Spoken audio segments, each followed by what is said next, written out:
මේ තියෙන්නේ සාමාන්‍ය පරිගණකයක භාවිතා කරන CPU එකක් උඩින් කෙස් ගහක් තිබ්බම ඔයාලට බලා ගන්න පුළුවන් ආකාරය. ඉතින් මේවාට බලා ගන්න පුළුවන් වෙන්නේ iPhone CPU එකක් උඩින් කෙස් ගහක් තියලා අපි zoom කරනකොට බලා ගන්න පුළුවන් ආකාරය. ඉතින් කෙස් ගහ සාමාන්‍යයෙන් මිලිමීටර් 0.06ක් ප්‍රමාණයක් වන විට ඊටත් වඩා සංකීර්ණ කොටස් මේ CPU එකේ අන්තර්ගත වෙනවා. ඉතින් තවදුරටත් අපිට zoom කරලා බලන්න පුළුවන් මොනවද මේක ඇතුලේ තියෙන්නේ කියලා. ඉතින් මේක කරන්නේ ඉලෙක්ට්‍රෝන අන්වීක්ෂණය.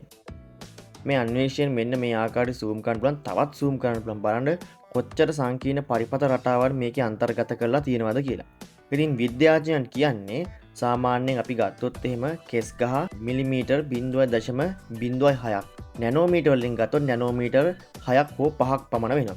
ඉතින් මේ නැනෝමීටර් 5ක් පමණ වෙන කෙස් ගහ තුල මේ දකින සංකීර්ණ කොටස් 12000ක් පමණ අන්තර්ගත කරන්න පුළුවන් කියලා. ඉතින් බලන්න කෙස් ගහක ප්‍රමාණයයි අද අපි පාවිච්චි කරන ෆෝන් එකක තියෙන CPU එකක ඇතුළත අභ්‍යන්තරේ කොච්චර සංකීර්ණ රටාවන් තියෙනවද කියලා.